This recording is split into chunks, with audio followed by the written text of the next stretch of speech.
Hello and welcome to episode 20 of When the Flames Go Up, the ATFC podcast with me, Will Brown. You find me here. I'm in the 97-98 Datron home kit, getting ready for the Gateshead game. Got it ready on National League TV. Feels like my whole week has been centered around National League TV, watching Gateshead, Chesterfield on Monday, a little bit of Halifax against Ebbsfleet. Trying to roar on Dominic Polion as he broke through in the closing stages, but it finished 0-0, as I'm sure you're aware.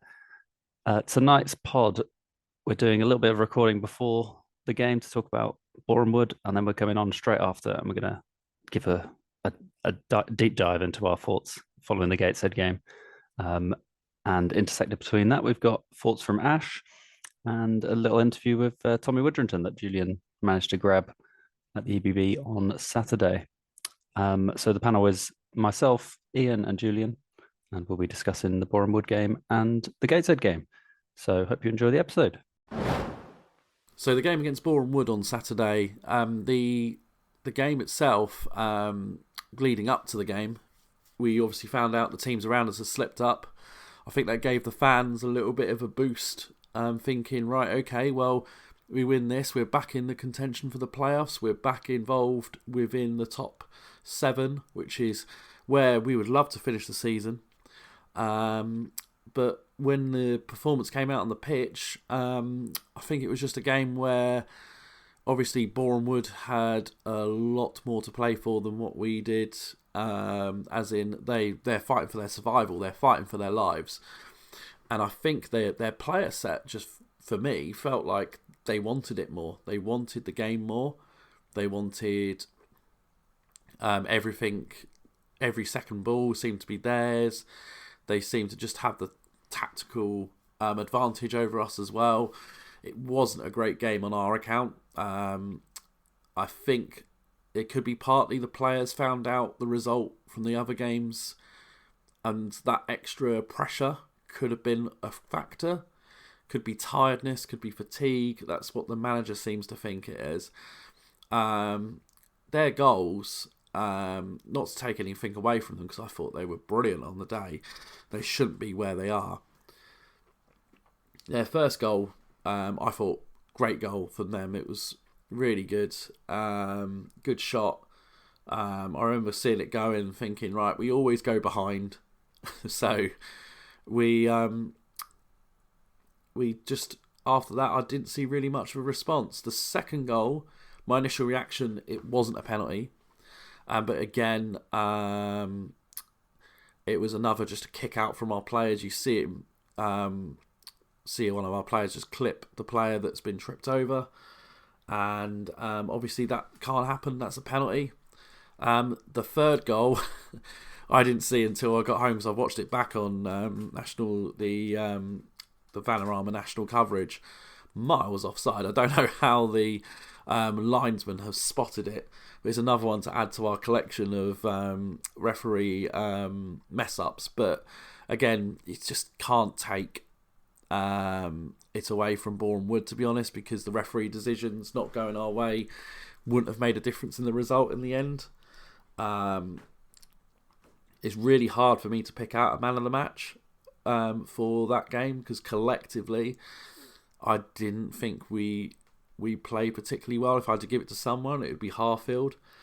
Talking of that, the end of season awards, very pleased with the players who won. Pleased that my vote for Ollie Harfield, last minute changed it from Tollage, was the overall winner for the fans' choice, so that was really good. Well, here we are. One week to go, 2 games to go as we sit here. Just we're 40 minutes away from kickoff. Gateshead against Aldershot. But before that, we need to talk about Saturday. The 5:30 kickoff, Aldershot against Boreham Wood. We sat and watched Halifax lose 2-0 to Barnet with 10th minute and 13-minute goals, and waited till 5:30 and a 10th minute goal from Leon Lavu and a 15-minute penalty from Souza, and the game was pretty much over. somehow. Some random twist of fate meant that Boreham Wood looked like a playoff team all over again. They look like all the Boreham Woods I've seen since Old Trafford been in this league, and I have no idea how that strike force is anywhere near the bottom. Tissue Manga finished things off in the second half to make it 3-0, and Old Trafford maybe had one chance. We're going to come to you first, Julian. You managed to also, you were there on Saturday, managed to speak to Tommy Widrington, so we can preview that. I'll play it now, and then we'll get your thoughts on your day on Saturday. Tommy, it'd be really good to just hear your thoughts on today's game and where you thought it went wrong, and perhaps if there's any good things. We're all still living and breathing. That's the good thing, and we'll have a group of lads who go up to Gateshead on Tuesday with fresh optimism, because I've just heard the results of the other games, so it's not done and dusted yet. You've got to remember, we never set the target of reaching the playoffs this season, but it's been within our capabilities, I think, and possibly within our grasp, and expectation changes there, and I completely understand. I've had one or two people, as I've walked around and applauded the fans and thanked them for the support, to really give it me this afternoon, and I find that a little strange, because this time last year we were Boreham Wood. We were staying in the division, if you like, and their job isn't done yet, but we've certainly given everybody, I think, a lot of good weekends and Tuesday nights, and we've given them some tough watches, and I understand that, but we've got the youngest squad in the group in the league, and some of our lads have I think, overperformed for periods in the season, and probably just haven't, like the Grand National Day, innit? One or two haven't just got the distance in them, and that's something that they'll not understand. I do, because I've been there. I've walked a mile in all of their shoes, and they haven't in mine. And I'm a big believer in, like racehorses, you've got to give them so many games, and then a few more, and then a few more. But some of my lads who are still young, Josh and Ryan Glover, them sort of lads, Tommy Willard even, and they haven't done 46 games in a team who's trying to win. They've played 46 games in a team who loses every week. There's very different pressure. And I said to them before the game, lads, my parting quote was, pressure bursts pipes, but it also makes diamonds. See what you can do. And I just felt, in fairness to Boreham Wood, I got to tip my hat to the way they came out the traps and really stuck it on us and didn't really give us time to get into our stride. But I think individuals in my group, and I won't name them, but they should be a little disappointed in the duels that they lost to cause the problems that we caused ourselves. But listen, I'm as positive as I can be in that. Like I said, I just heard the results of the other team, so we'll go on to the next game. Brilliant. Thank you so much, Tommy. Right. Really appreciate it. No problem. Nice to meet you. I will. It was such a disappointing day. Every time I drive over from Wales, I get so excited, thinking this is going to be the day where it all comes together. Josh Stokes is going to have a blinder. Everything's going to be perfect. And as you said, within 15 minutes, it had all gone to pot. It was really, really odd watching the game, because it felt like Boreham Wood were the playoff team and we were the ones that were really struggling. And we just had no answer to every single battle out there, every single one-on-one we seemed to lose. We didn't get anywhere near them. Our midfield didn't feel like it was in control. There was a period in the second half where I think we lost the ball 3 or 4 times within about a minute from midfield, and every time it went up to midfield, it was lost and the ball went back. It just wasn't a game where we had any control. It felt like we were always with our back to goal as well. And, with their 3 centre-backs, they just had such an easy afternoon. It was just unbelievable, really. They seemed bigger, stronger, first to the ball, plenty of time wasting from their goalie. We didn't trouble them at all. And both, I think the first 2 goals both came from the throw-ins from Chris Bush.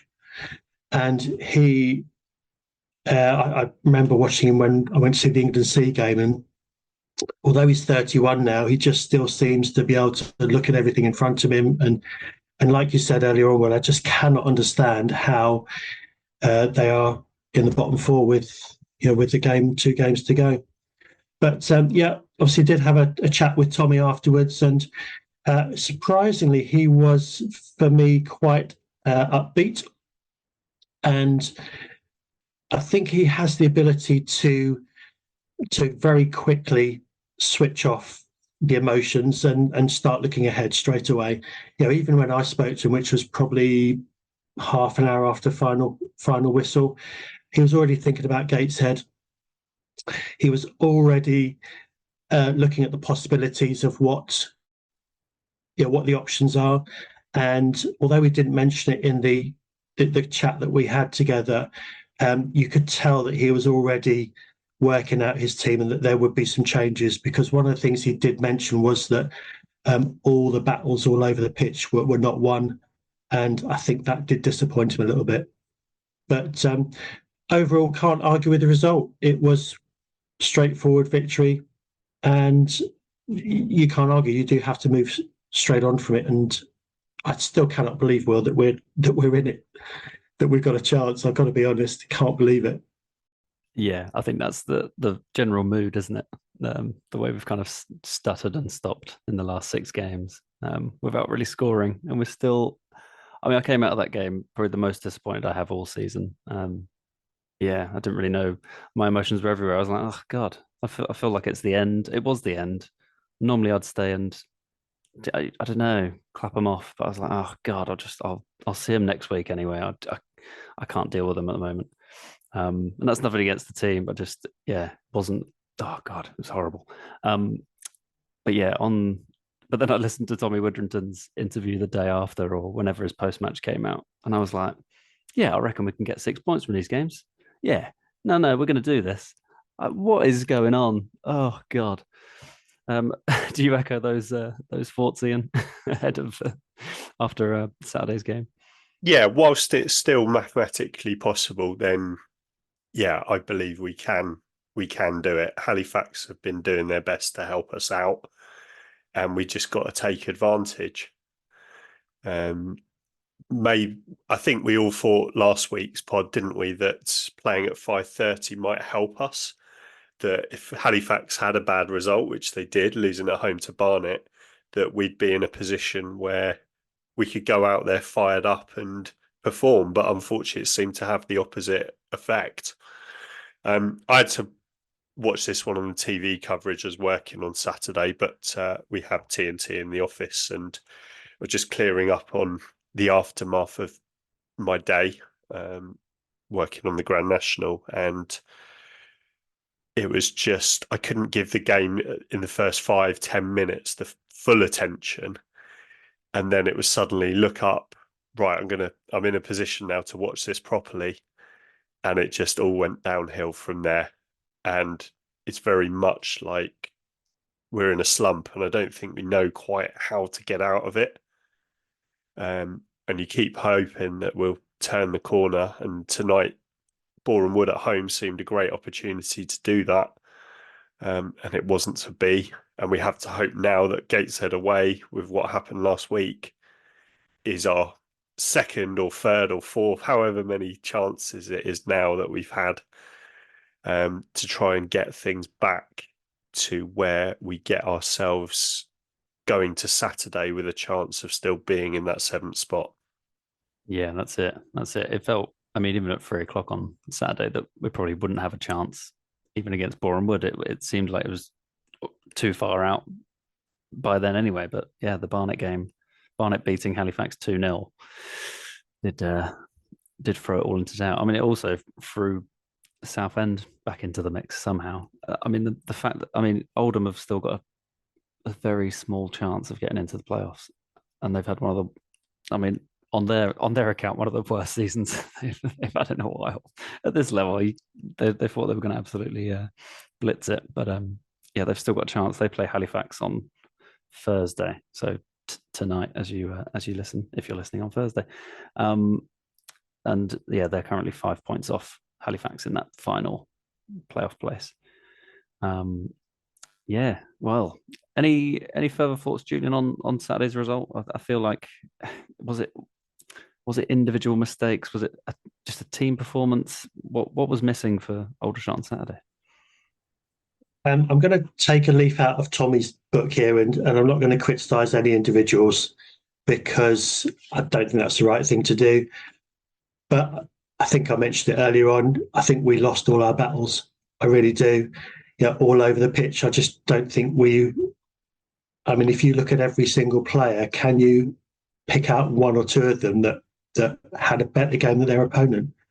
And that would be really hard to do. So from that point of view, I think it was an individual thing where they just didn't perform on the day. So yeah, one of those things. I was just interested in what Ian was saying earlier on there. Halifax are doing their best to help us, and I watched the game against Ebbsfleet, and it's so frustrating because they're just not. If they do get into the playoffs, then they will just get pulverised by Altrincham or Gateshead or whatever. It's just so frustrating. But having said that, they don't concede goals, and if we could have Halifax's skills at not conceding, add them into our mix of our midfield and up front, then we would have walked this league. I was going to say something else then. We would have absolutely walked this league. So although it's really frustrating watching a team like Halifax, they're always in the game. Every single game, they're always in it. And we can only hope for something like that to happen, especially tonight. Let's hope we stay in and really take it to them. Yeah, absolutely. Well, yeah, I watched the Ebbsfleet game as well last night, which was at the Wham Stadium, Accrington Stanley's ground, which is quite a novel thing to watch. Yeah, very very weird at full time as well. Obviously, all the Halifax fans just got to get out of Accrington as quickly as possible and try and get home. They're all rushing out. Yeah, so I mean, yeah, I watched the second half and Ebbsfleet were just pinned back in their half, but Halifax couldn't quite break them down. Which is how Saturday felt watching Aldershot. To be honest, we were pinned back.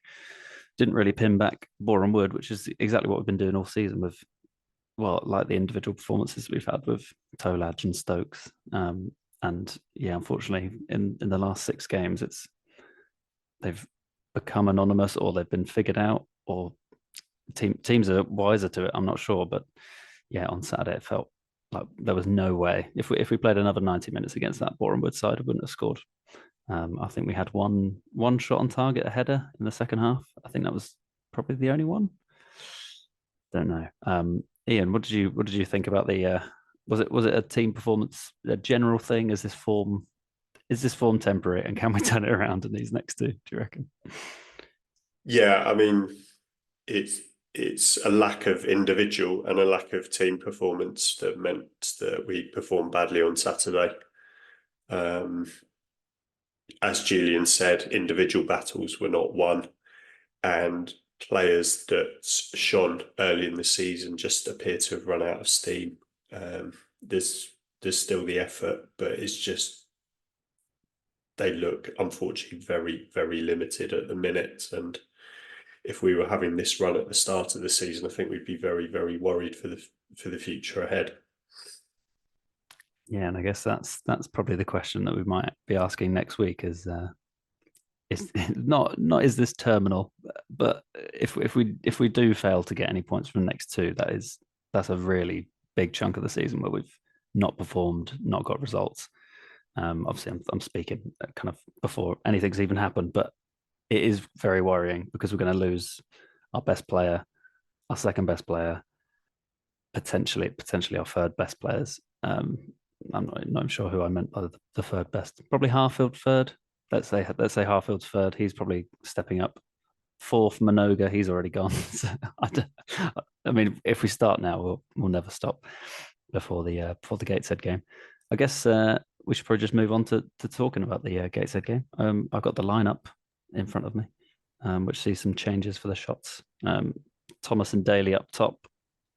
Tetek returns alongside Widrington, with Barrett just in front. Frost and Scott are the wing backs, and Minoga, Harfield, Harries, and obviously Van Stappershoef in goal.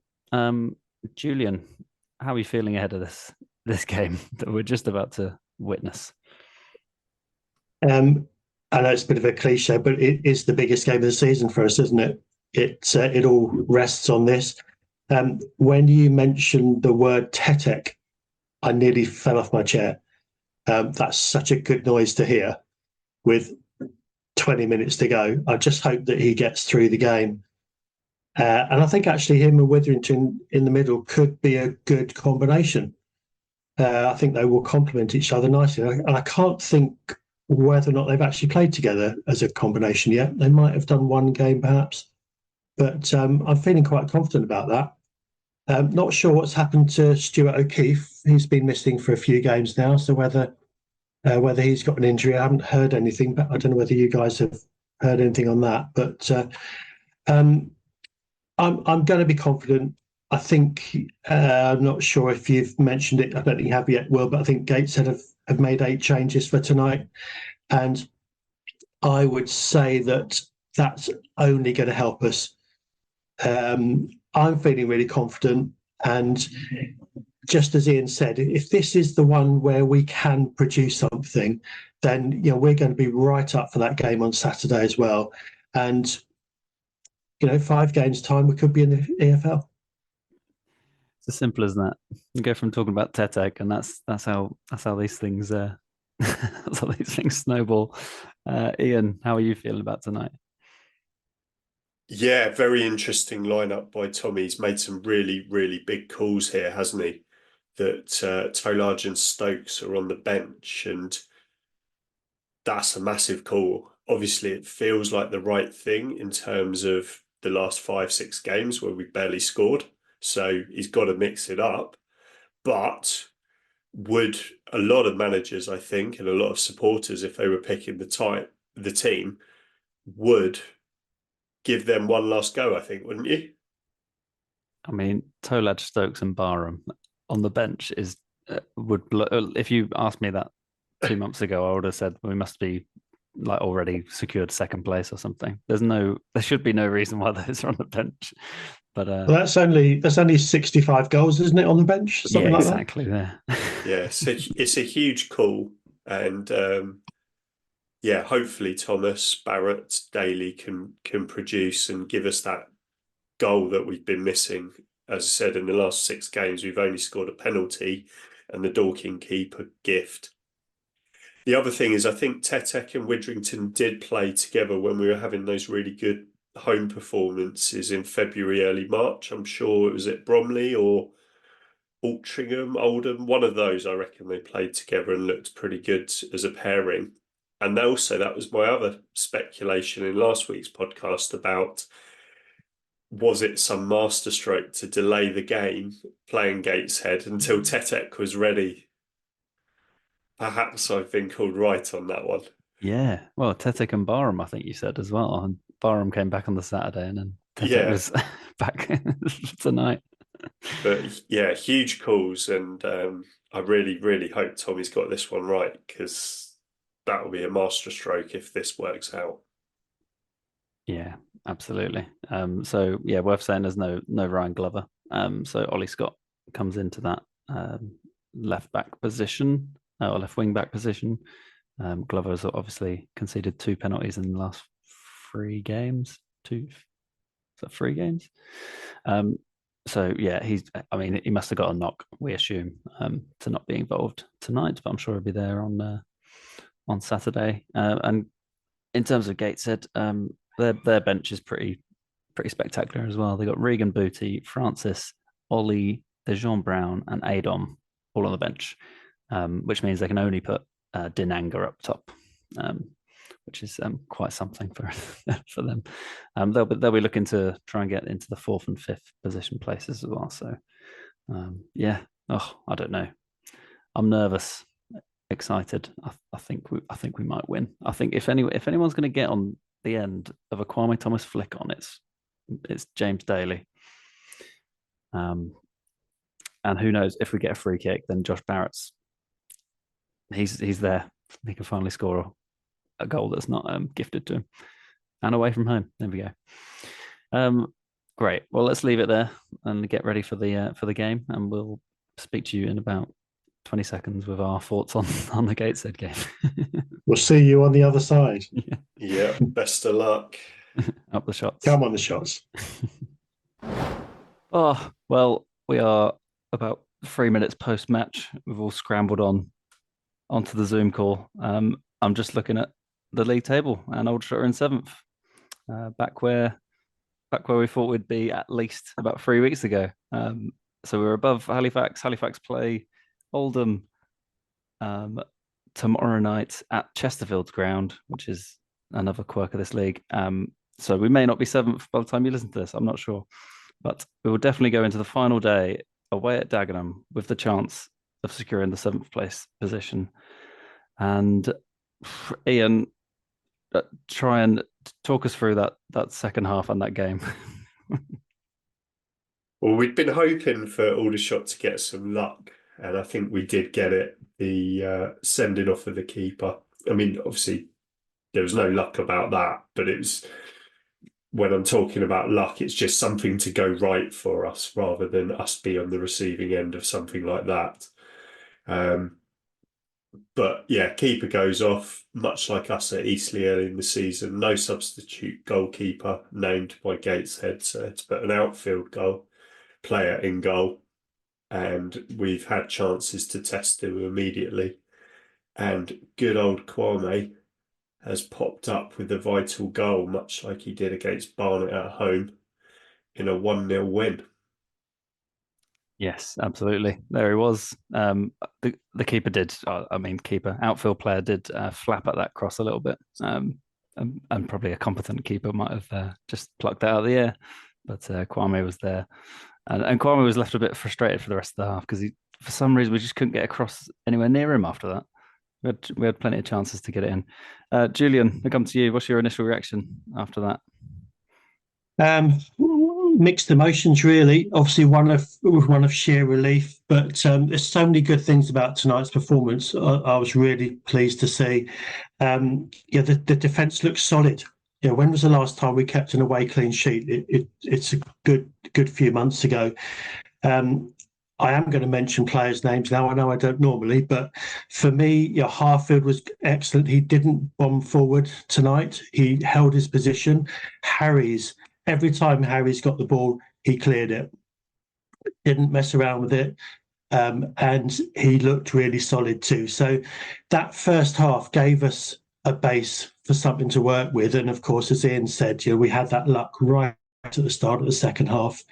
Tommy Widrington Theo in the middle as well looked great. He actually looked like he was in control of the game. Josh Barrett had his best game, I thought, as well. He actually made a difference. If Daly was running all night as well. If there was one criticism, and I hate to do this, but I was desperately hoping that we would pepper the goal a little bit more. The commentator said, are Aldershot just holding on for the 1-0, or could they go for the second? So I was hoping for the second just to ease my blood pressure, basically.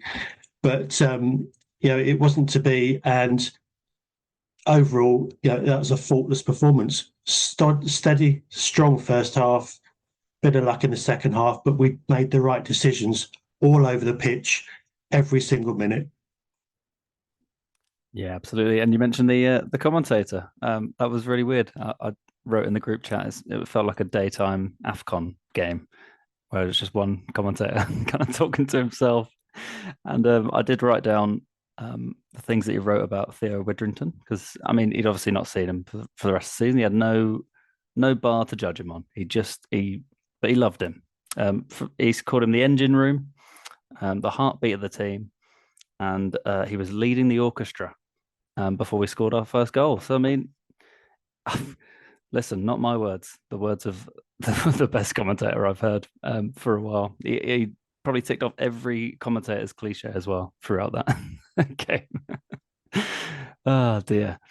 I'm speechless, but when he was credit to the selection, I think, isn't it, that we thought it was a very bold call by Tommy to leave Stokes to large Barham on the bench.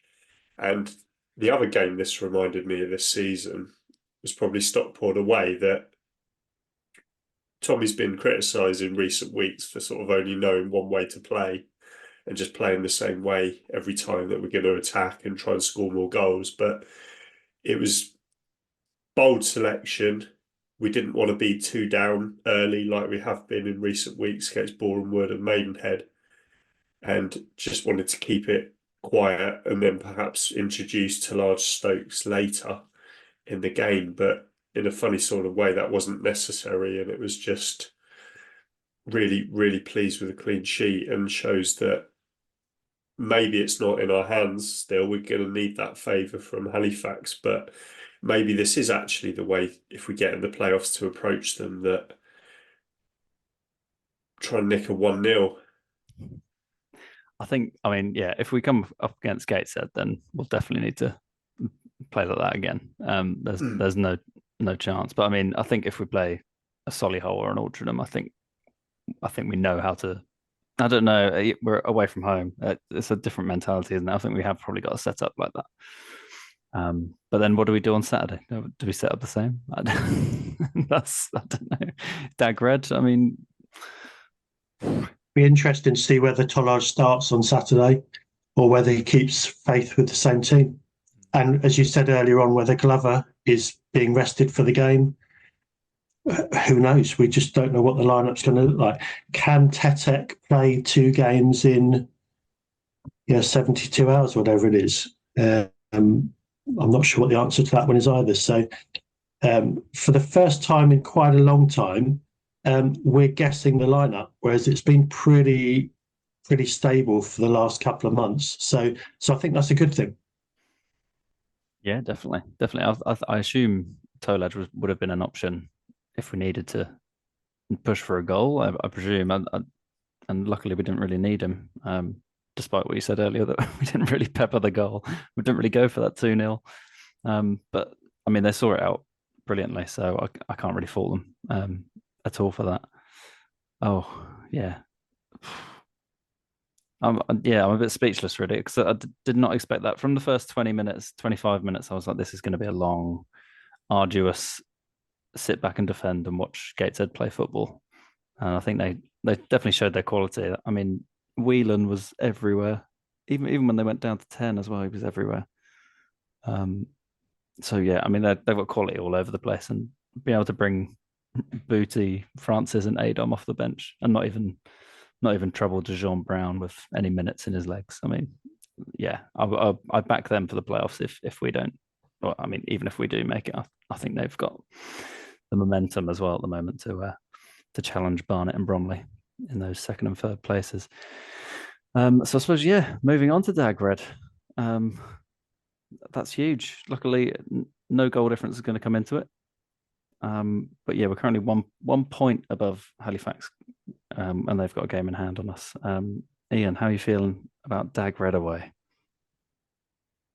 It's a difficult question to answer because of the Halifax game not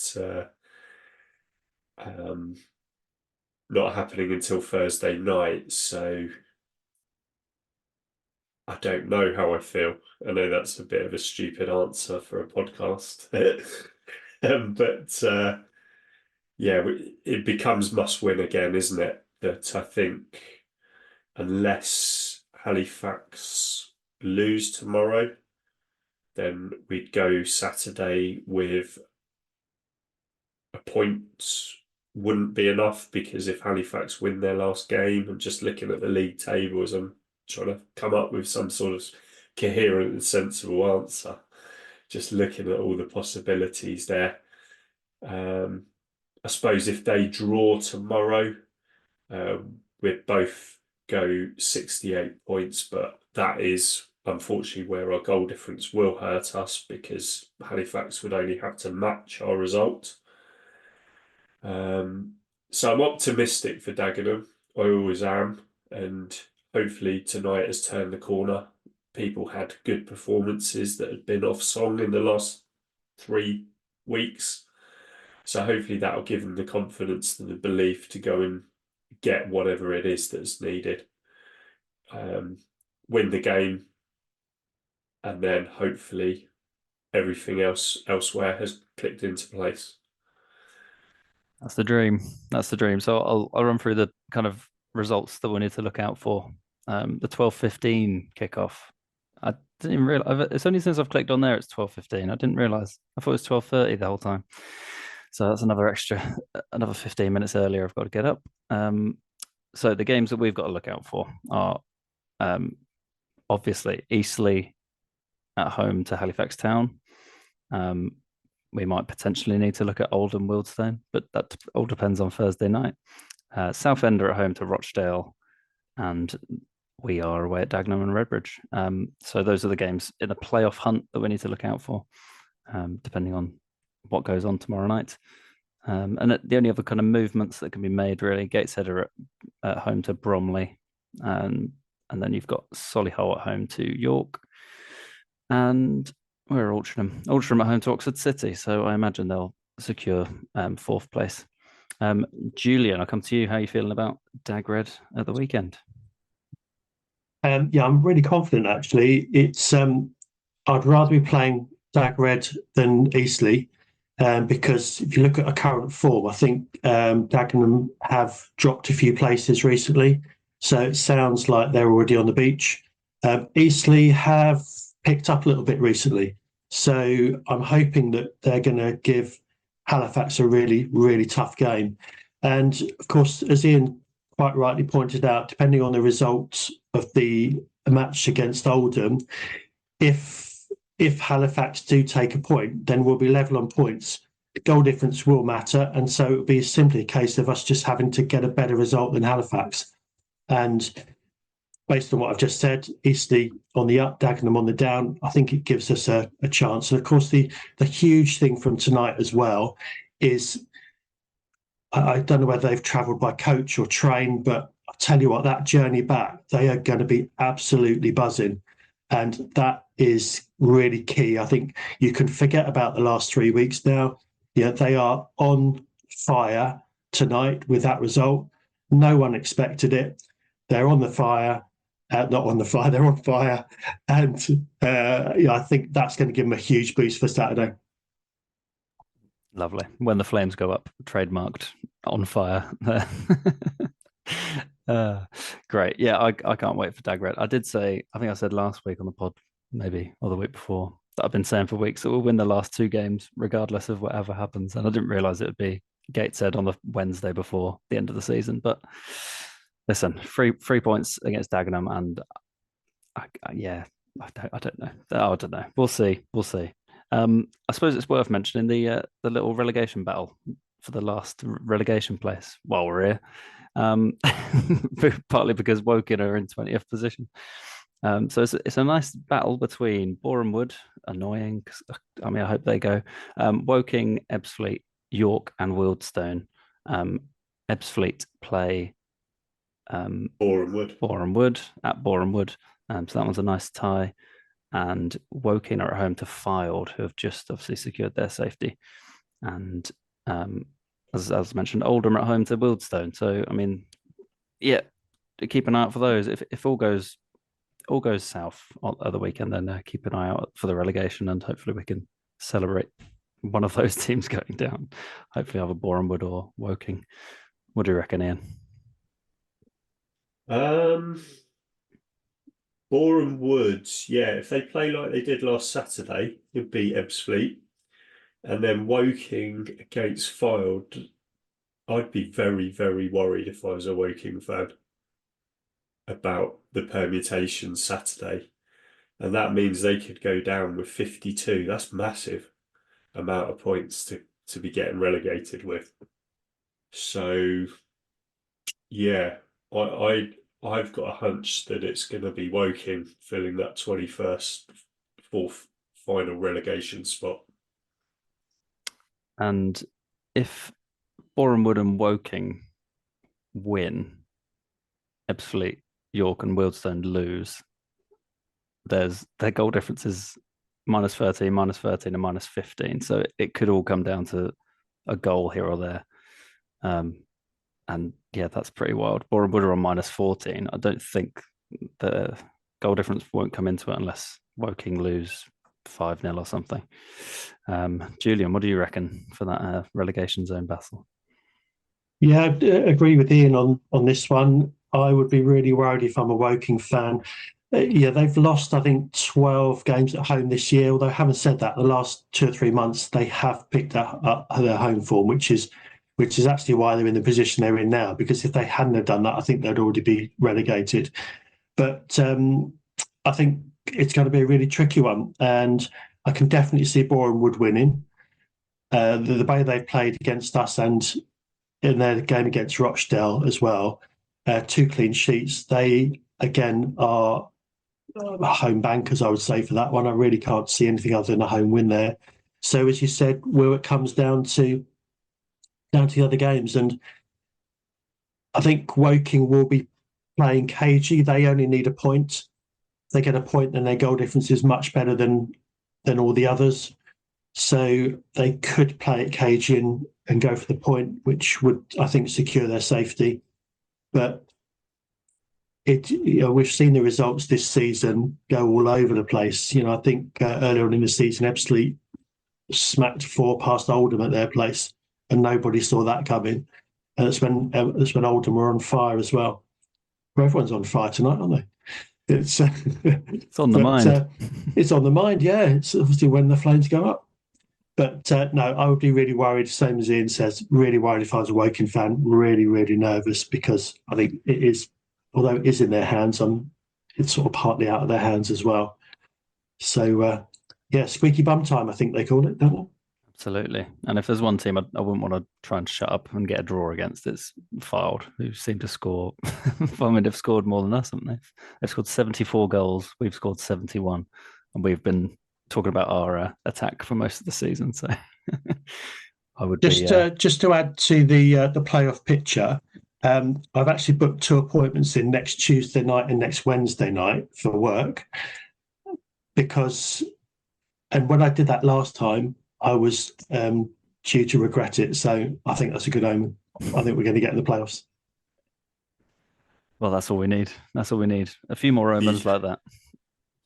Yeah, I potentially need to work late next Tuesday myself, and just wondering whether to swap it or not. And said I'd tell the person that needed to swap with me, I let them know tonight, because I was fearing a defeat.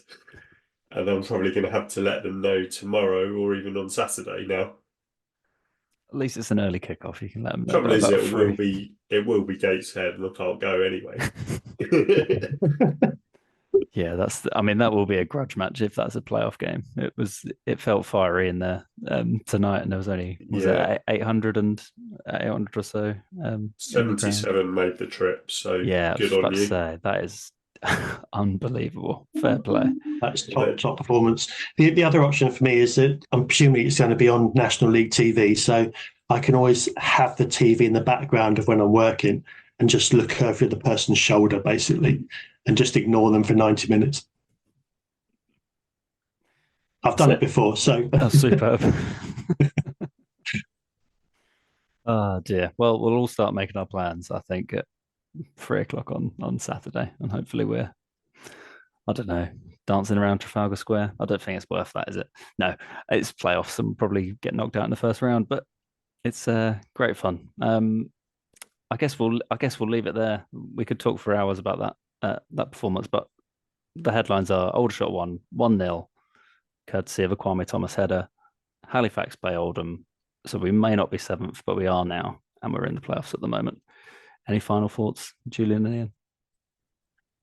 Ian? I'm exhausted, to be honest. That's my final thoughts.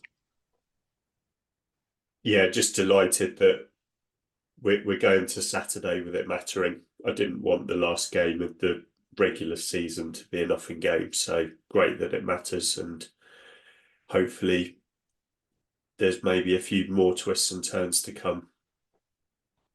Brilliant. And I think we should have a voice note from Ash right now, who went up in the coach. He's one of the 77. So let's get some reaction from him. So just got back from the game.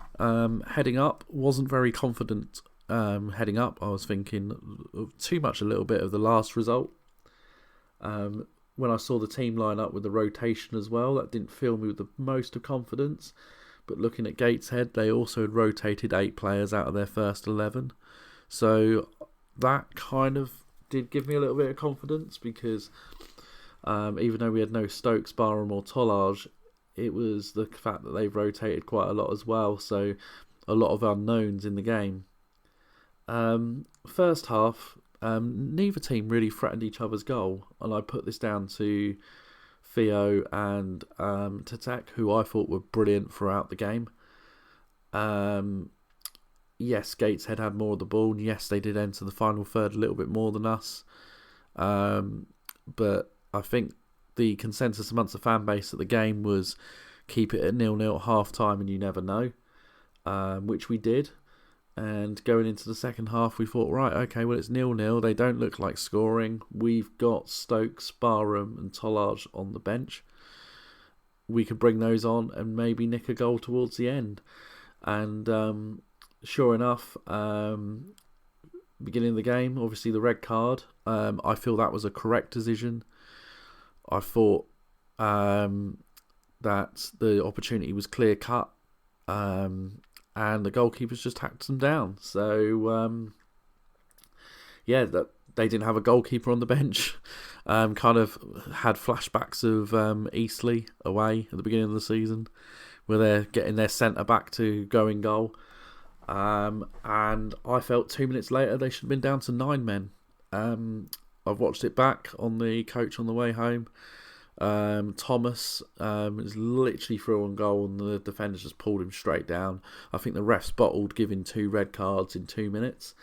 But soon after we did actually manage to get the goal, and I felt from when we got the goal, I was like, well, we can just hold on. I felt they controlled the game very well from there on in. Again, Widrington just reading the game very, very well and making sure that any sort of threats were just covered and cleared up. I thought it was a brilliant, brilliant performance on every player on that pitch, especially Widrington and Tetek. Josh Stokes obviously got 15-20 minutes. Barham got 10 minutes. Tollage is now fully rested for a game. So we go into Dagenham with a really good position.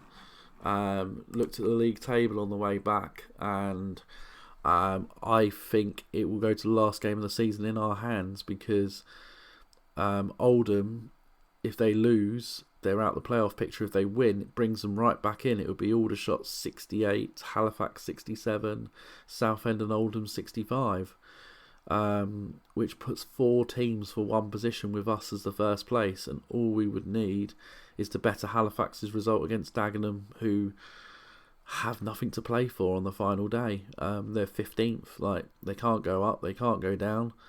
So yeah, it's going to leave us to a really, really interesting and exciting last day of the season, I feel. So I'm looking forward to that, and I think on the Saturday we will do a job on Dagenham, but we shall find out and wait and see. Thanks for listening to episode 20 of When the Flames Go Up, the ATFC podcast. If you'd like to send any correspondence in, please do. atfcpodcast@gmail.com. And we'll be back again next week.